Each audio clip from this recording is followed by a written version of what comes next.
Hey everybody, welcome back to Video Game Esoterica. If there's ever a video that definitely defined the channel's name, Esoterica, it would be today's, because we're going to be talking about not one but two lost and preserved feature phone games out of Japan, including the one you're seeing right now, DoDonPachi Daioju DX Recover version.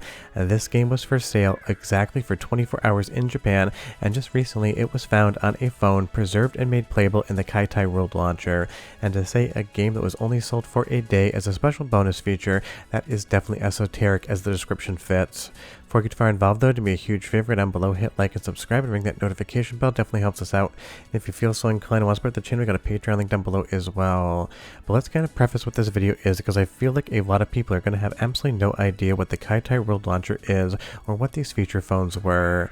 Basically, think about your phone right now, whether it's an Android set or if it is an iPhone. It has a store on it where you can download cell phone games, but back in the day in Japan, before games really became a big thing in the US, there were feature phones that had the ability to display 2D and 3D graphics, and they had their own stores with a ton of games on them. So many of these games are in popular franchises like the Cable Hell shmup you're seeing here, other ones Bomberman 3D that we'll be featuring later in the video. They are exclusive versions to these phones. They were never released anywhere else, and in some instances in videos I've done in the past are additional games and franchises like the Mega Man Legends franchise.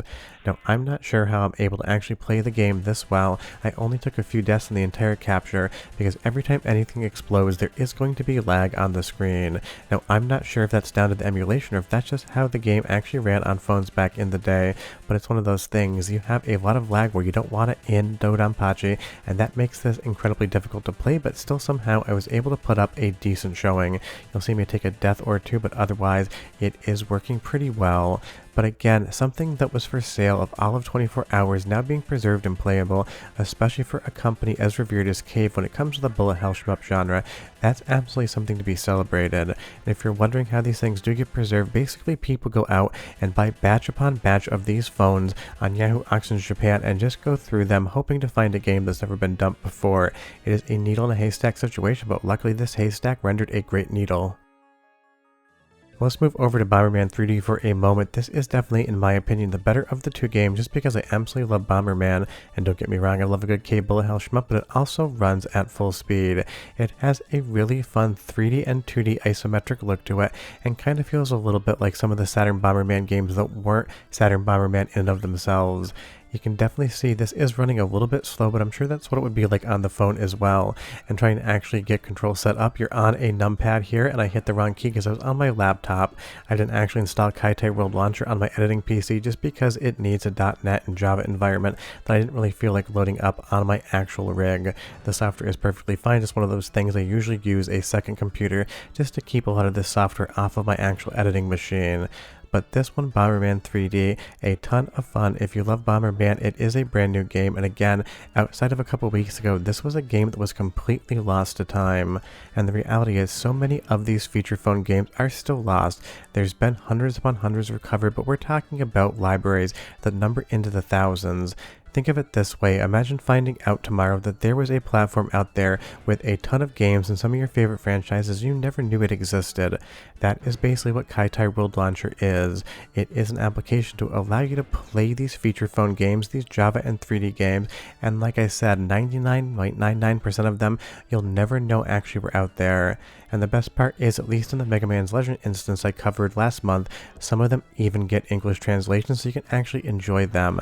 Now, we have a metric ton of Bomberman games, but why wouldn't we want one more?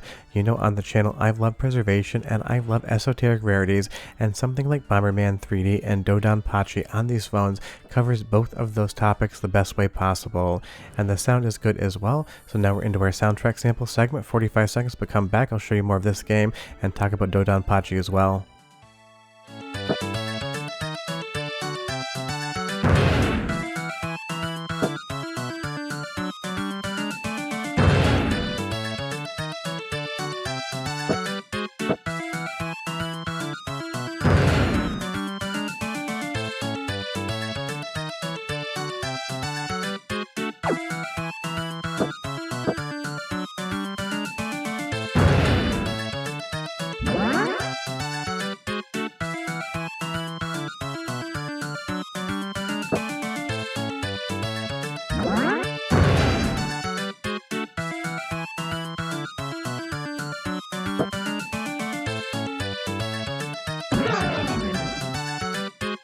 I mean, you can't go wrong with a good Bomberman soundtrack because Hudson always made some incredible music for the game, and it sounds great coming out of the Keitai World Launcher.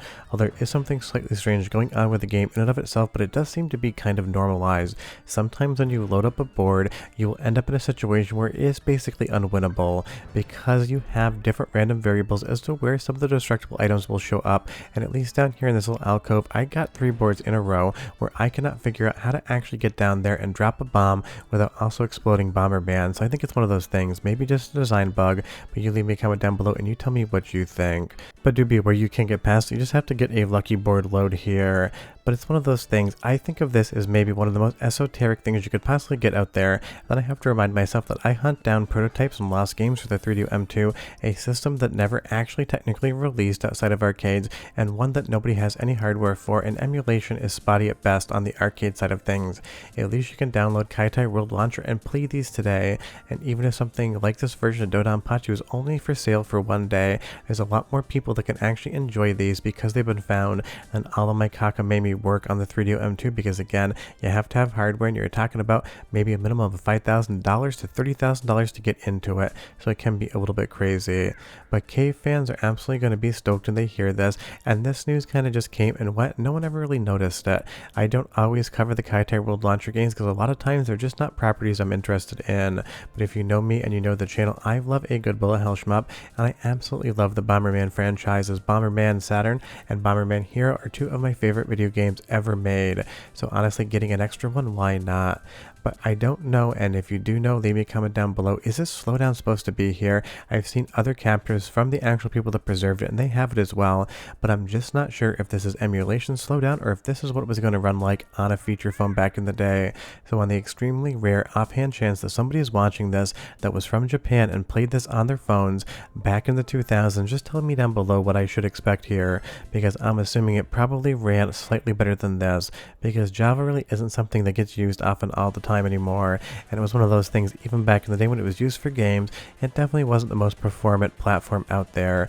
But this again is just preservation in its best format, because you can do it, because you can save games that were lost to time. Because if someone didn't go out and find the phone that DoDonPachi was on, this 24-hour version, then it would basically be completely lost once that phone finally ended up in the recycling bin, because maybe that phone was the last phone on earth that actually had this game on it. That is how deep these things get. Now there could be 5 more phones out there with the game installed, but we have to expect that if that phone wasn't found, then this game would basically become extinct. And just think about all of those games on the cell phones in Japan that just will never see the light of day. It is a little bit of a bummer, but at least people get to save what they do get to save, and I'm always advocating for that kind of preservation. And the best part is you get a great DoDonPachi soundtrack as well, so go ahead and listen for 45 seconds and I'll come back and tell you how to play Keitai Launcher games if you want to.